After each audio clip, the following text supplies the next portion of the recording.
The chain is only as strong as its weakest link, and we have some weak links among us. Walk away now.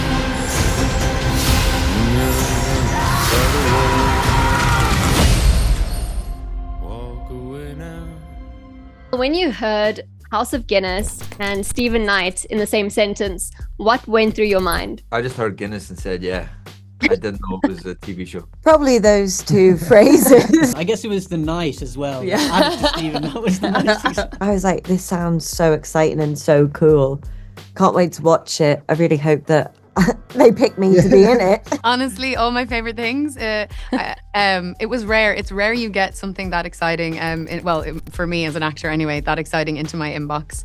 And it really felt like something so special, even from the first email, because of the time in history. I've loved Stephen Knight for a long time. I am a veteran Guinness drinker now at this stage. So I felt just even lucky to be there and being able to audition. Honestly, I was so excited. That was the best bit. No, absolutely. It was, to be able to tell this kind of Irish story with one of the, best storytellers we have at the moment for TV and film, like Stephen Knight. It was a no-brainer. I think I'd never played anything like Rafferty before. He was a new adventure for me, and you're in the hands of Stephen Knight, who's just one of the best writers out there. And I read the first 4 scripts and then had a conversation with Stephen, and he told me that this man presents as quite simple and straightforward, and knows, it's quite strict, well put together military man, but underneath there's this deep well of complexity and contradiction, and that we'll find that over the course of the series. And he used the words, we'll see him slowly melt in the face of this incredible power, this woman. So it just felt like a journey I hadn't really been on, and he's just so cool. He's such a badass, A lot of pinch me moments for sure. And Niamh, you are... Congratulations on House of Guinness. Yeah, I think it's going to be fantastic. You have so many incredible works under your belt, such as Peaky Blinders, for example. What drew you to telling the story of the Guinness family? Yeah, I worked with Kudos, a production company, quite a lot, and they had on their shelf some research and the idea for doing something about the Guinness family. So when I had a look, even a brief look at the true story of the Guinness family, I immediately knew this was a story that needed to be told. The deeper I delved, the more I found, and incredible characters, incredible decisions that they made, the fact that they were central to a lot of sort of political history that was happening. Really, I couldn't resist it. Dearly beloved, we are gathered here today to mourn the death of a man who brought peace and prosperity to the people of Dublin.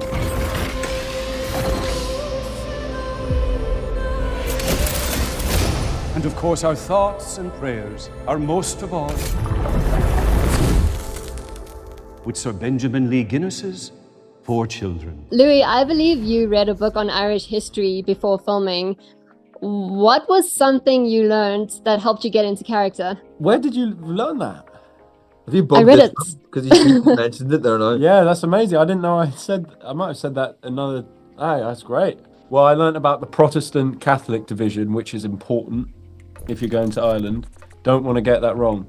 And how the kind of the English Protestants came over, and the land division, and how just unfair that was to the English people, who were essentially given a load of land in Ireland that they didn't own, and just the uproar that caused, and how selfish it all was, and it was just a terrible thing to do, and I think people are still fighting off the effects of that. So that was really interesting. I think it was the reaction to these Fenians.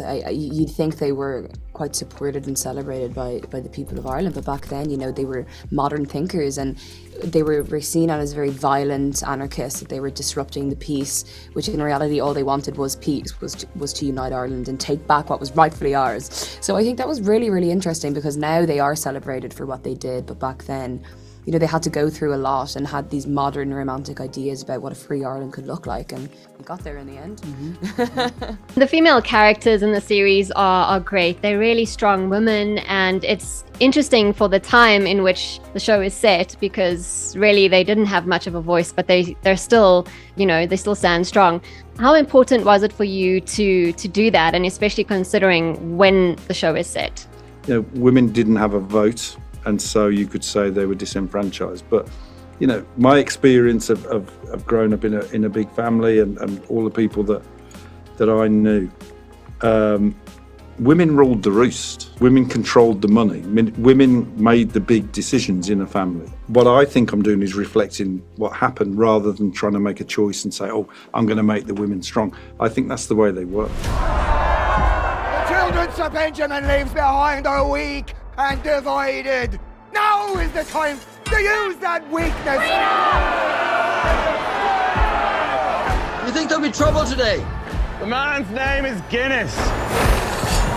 I think it's really interesting with Anne as the show goes on.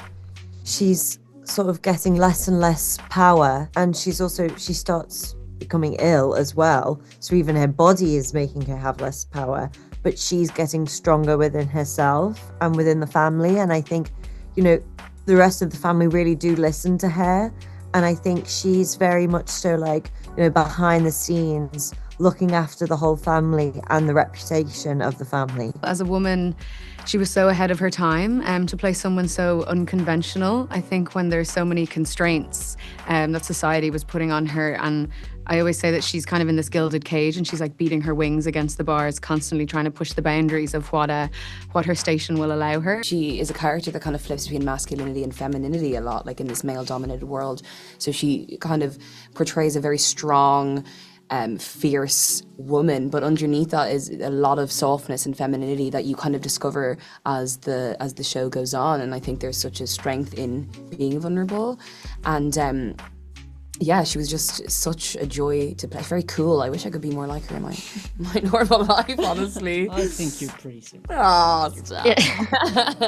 And Anthony, Arthur Guinness is gay, which wasn't public knowledge and was illegal at the time as well. And he also doesn't want to work at Guinness. How did you approach portraying his inner conflict? We really wanted to make it clear that Arthur didn't feel ashamed of his sexuality. It was like that everyone else got it wrong. That Arthur felt like yes, I'm attracted to men, and this is who I am, and that everyone else has got this wrong, and that he would have harked back to like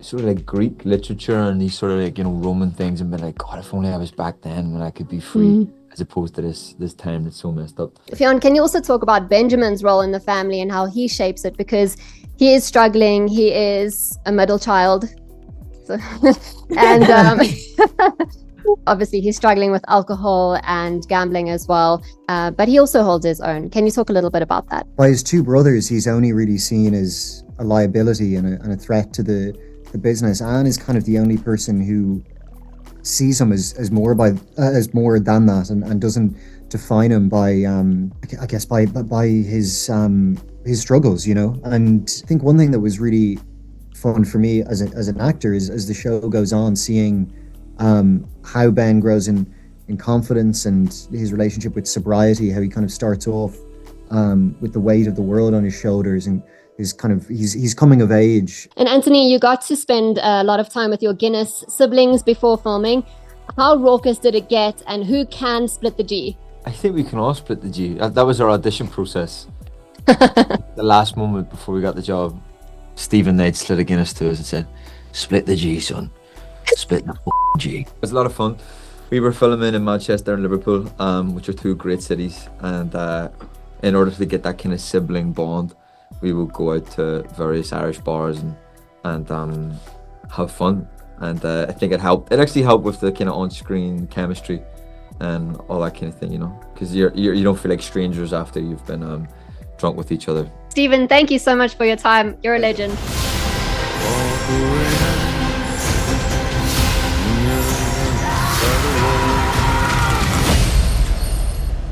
Spes mea endeo.